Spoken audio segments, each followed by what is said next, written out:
Can you talk to us a little bit about the role of investing in organizations like 10,000 Friends and how that's leveraged other opportunities like the Pennsylvania Community Transportation Initiative?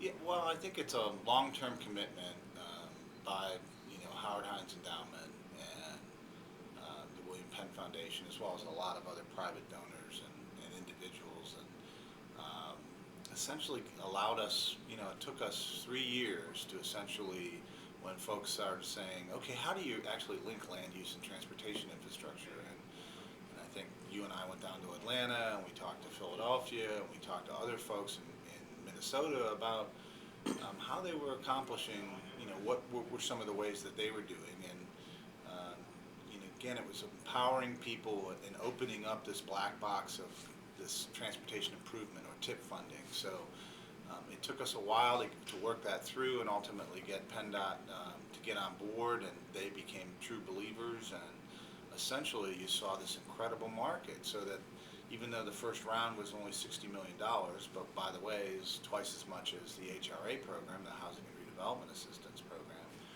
they got over $500 million of proposals, over 400 individual projects. And so that demonstrated to both PennDOT and the elected officials that there's this emerging market of people and municipalities and developers and projects that essentially get this linkage between an investment in infrastructure and better use of the land. So without the foundation support, I don't think you can, get that consistency and that the time you need to work this through, because it does take some time to get all the folks on board. And now hopefully we'll be able to continue that. There was a second round, and even in this era of limited transportation funding, I think people get the sense that they're getting a great bang for their buck, and people are starting to own this approach.